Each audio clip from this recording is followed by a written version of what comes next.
Somewhere in the Czech Republic, behind museum glass, there is a little clay woman about the length of your hand. She exposes something strange. Humans learned to fire clay thousands of years before they used it to make pots. She is around 29,000 years old. That makes her the oldest piece of fired clay on the entire planet. Older than farming, older than the wheel, older than the first written word by more than 20,000 years. She is not a cup, or a jug, or a cooking pot. The very first thing our species ever shaped out of wet earth and hardened in a fire was not a container at all. It was a sculpture, and some of the archaeologists who have studied her believe she was built, deliberately, to do one thing in that fire: explode.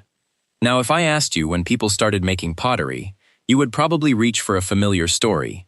Humans settle down. They start farming. They've got grain to store and stews to cook, so they invent pots. And a pot becomes the badge of the settled farming village. That story is clean, it's logical, and for most of the last century, it is exactly what the textbooks said. It is also, as far as we can now tell, almost entirely backwards. The oldest pots on Earth were not made by farmers. They were made by people who owned nothing remotely like a farm. People who were still hunting, still gathering, still following the food across the landscape. And the very oldest fired clay of all wasn't a pot for holding anything. So let's actually walk through when clay first met fire, and watch how strange the real order of events turns out to be. Start in southern China, in a cave called Xianrendong, in Jiangxi province. In 2012, a team led by Xiaohong Wu of Peking University published a paper in the journal Science, with a date that quietly reset the timeline. The pottery fragments buried in the deepest layers of that cave were 20,000 years old. 20,000. To feel how deep that is, that's the floor of the last ice age, the stretch called the last glacial maximum, when the planet was colder and drier than it had been in 100,000 years, and vast ice sheets buried the northern continents. The people making these pots were mobile foragers.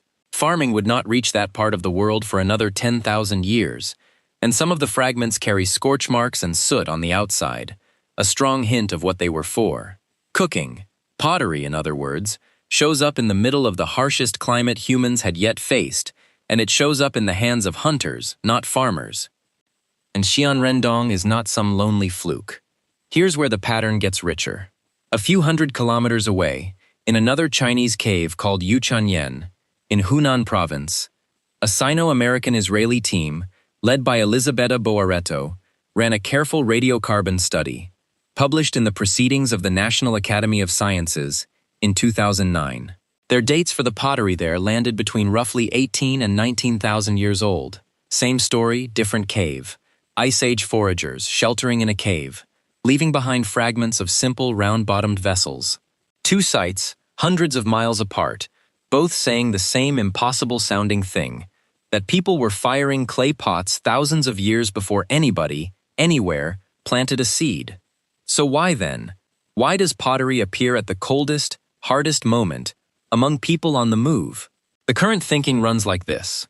When the climate turns brutal, food gets unpredictable, and every calorie you can wring out of the landscape suddenly matters more. A clay pot is a machine for wringing out calories. And the moment you can boil, you can reach foods that were closed to you before. Acorns and hard nuts, for instance, are dense with fat and starch, but many are so loaded with bitter tannins that they'd make you sick if you ate them raw. And a pot of boiling water leaches those tannins away, turning a near poison into a meal. Shellfish crack open in the heat. Tough plants soften. Marrow melts out of bone into a rich, drinkable broth you can feed to a child or an elder who could not otherwise have chewed it.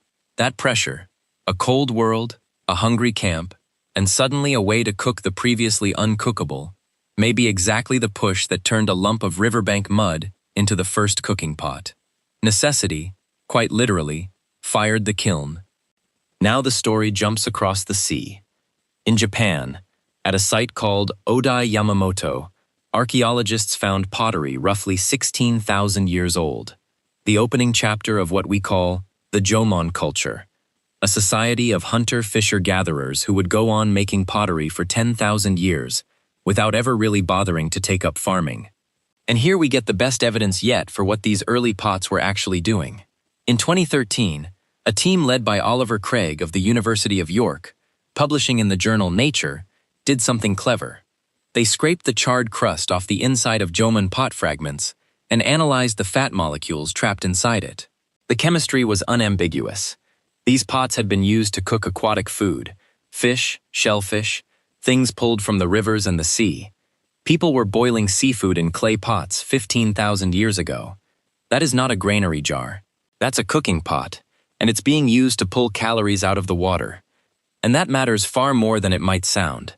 A clay pot is, functionally, the first way humans could boil water and hold it over a fire without the container itself burning away. Boiling changes everything about food. It breaks down tough plants and unlocks their starch. It renders fat off bone. It kills parasites.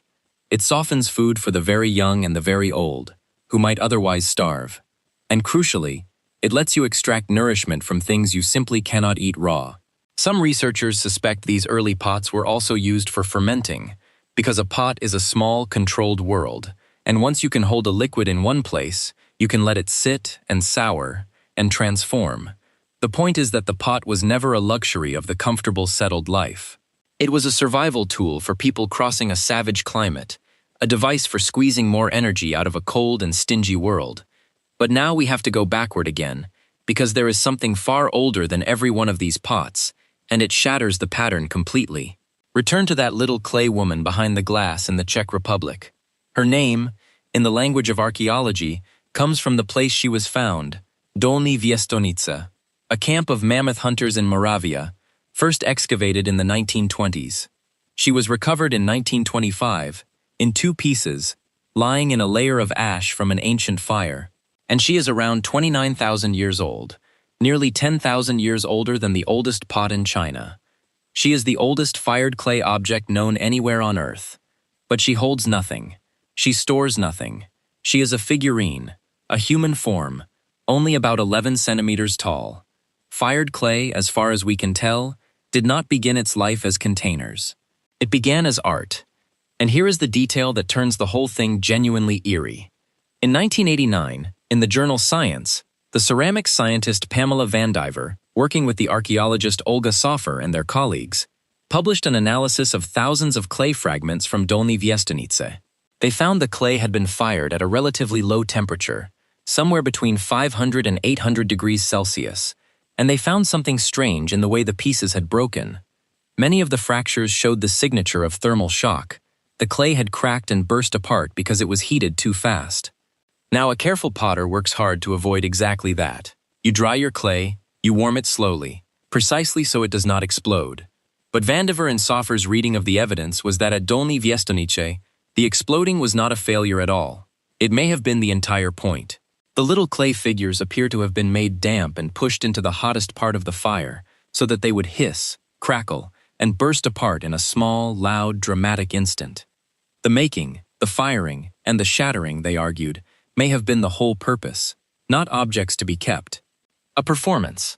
I should say plainly that this is an interpretation, not a closed case. Other archaeologists suspect the explosions were simply the mistakes of people still learning how clay behaves in a fire, that we may be reading ritual into what could just be an experience. There is no note left behind to tell us which it was, and there may never be a way to prove intention from a lump of broken clay. And there's a second live debate stacked on top of it, whether pottery was invented once and spread, or invented over and over. The pots of southern China, the Amur River region of the Russian Far East, and Japan are all strikingly different from one another, yet all appear at roughly the same window near the end of the Ice Age, which has led many researchers to argue for independent invention in several places at once. None of that is fully settled, but the physical facts underneath it are not in doubt. The fragments are real, the thermal shock is real, and at Dolní Věstonice, the figurines vastly outnumber anything resembling a container. So here is the reframe. We were taught that pottery is the fingerprint of farming, that first came the settled village, and only then came the pot to serve it. Flip it around. Fired clay arrived first as art, tens of thousands of years before agriculture, made by mammoth hunters who shaped little figures and watched them burst in the flames. And when the practical cooking pot finally did show up, it still wasn't farmers who made it. It was Ice Age foragers, in freezing caves, boiling fish to stay alive. Pottery did not come from settling down. In every case we can actually put a date on, It came from people who were still on the move. And it came from two very human impulses that have nothing to do with agriculture at all. The impulse to make something meaningful and the impulse to cook. Line it all up. 29,000 years ago in Moravia, a clay figure of a woman, fired perhaps in order to shatter. 20,000 years ago in a southern Chinese cave, the first true pots, scorched from cooking in the depths of the Ice Age. 18,000 years ago in Hunan, more of the same. 16,000 years ago in Japan, pots with fish fat still burned into their walls. The real order runs from sculpture to cooking pot to, much later, the farming village we always assumed came first. The badge of civilization, it turns out, is older than civilization by a very long way. And you are surrounded, right now, by the descendants of that first handful of fired clay. The mug you might be holding, the plate you'll eat off tonight, the tiles on your bathroom wall, the porcelain in your sink, the hard ceramic inside a car's spark plugs, the heat shield panels that keep a spacecraft from burning up on the way home. All of it is the same basic miracle those mammoth hunters stumbled onto by firelight. That soft, wet earth, put into a fire, comes back out changed forever, into something hard that will outlast you by thousands of years. The oldest one we've ever found is a small woman of baked clay, made by someone whose name we will never know, who understood, 29,000 years ago, that you could take the ground beneath your feet and turn it into something that lasts. All the research is linked in the description.